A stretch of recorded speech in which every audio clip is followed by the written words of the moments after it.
So, looks like thunder does strike in the same place twice, even though it's lightning.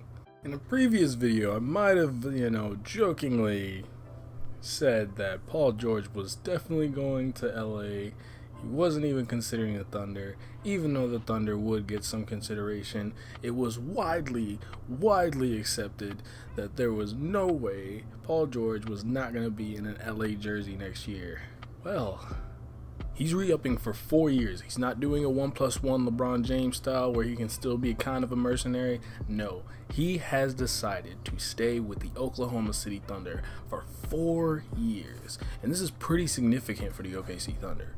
I mean, we could talk about the fact that it's 137 million reasons to stay, but holy crap, it could also potentially become a 7-year deal with even more money on the table if he extends after the second anniversary of that contract, which is like just Jesus Christ. But we're not going to talk about that right now because I don't want to cry about my wallet right now in front of you guys. Instead, what we're going to do is we're going to talk about how this affects the Thunder's future going forward. So much money. Of course, LA fans are kind of upset. People are mad. People feel like Paul George made the wrong decision. But at the end of the day, he made the decision for himself. Now, for the Thunder, this basically shows that their bet was a huge risk and it managed to pay off. They still have to literally pay off Carmelo Anthony, who hasn't played well up to people's standards of what they thought he was going to do when he joined the Thunder. They thought he might be his Olympic self where he played off ball and he could be a ruthless, destructive scorer, and unfortunately he wasn't. But retaining Paul George does give the Thunder a bit of clarity into how their future will go. And they also did retain Jeremy Grant, which apparently did help somehow in getting Paul George to return. So right now I think what's going to happen for the Thunder is that they'll have a team where they'll be able to develop chemistry better, knowing that everyone is coming back for another year, another few years. They're also going to be able to stomp out those inconsistent moments that they had, because now they'll be able to really develop some rapport between their two main stars, and maybe Carmelo does play better this year. That's an optimistic view of it, but it is something that could potentially happen, considering the Thunder were pretty good for a few months. They had like a month or so of really good play, and unfortunately they just suffered from a lot of inconsistency. But now with Paul George's decision clearing a lot of stuff up, it allows them to really make moves around their core of Paul George and Russell Westbrook. This could be really good moving forward for the Thunder, just because even if Melo doesn't play well, they can definitely move off of his contract later on. Retaining Melo is not something they're really going to be focused on. They're going to be looking to make moves that help complement this team. And not only do they have Paul George and Russell Westbrook on the score, but they also have Steven Adams, who is a wonderfully awesome defensive center. He's the perfect center to run with Russell Westbrook.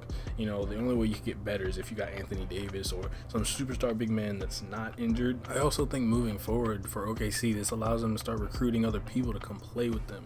Obviously, considering the cap hit they're going to be taking soon, it won't be superstars, but they'll have players that'll see, oh, I want to play with Paul George and Russell Westbrook. That might come across their minds. Seeing two superstar players normally attracts other players, even in small town cities like Oklahoma City. Now for LA, what this means for them is that we don't know if LeBron's definitely on there, but he literally flew to LA and everyone was like having a seizure about it, but it's where he goes for the summer every year.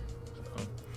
But for LA, this is a bit of a blow, and people are very, very not happy about the fact that Paul George has returned. Now they have to see what happens with LeBron. If LeBron doesn't go to LA, then they're going to start scrambling a little bit, I believe, trying to see if they can get Kawhi to come over in a trade, since he's clearly not feeling the Spurs anymore. This Paul George decision is actually pretty a really unexpected swerve. Knocked me off my game. I was sitting here like, man, Paul George signs with the Lakers in 3-2.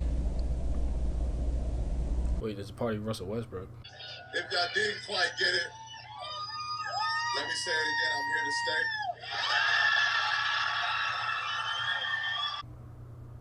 Wait, he just said he's staying.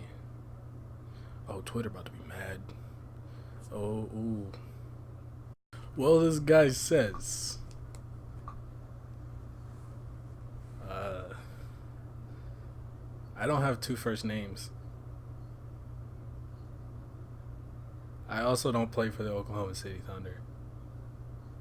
However, lightning does strike twice.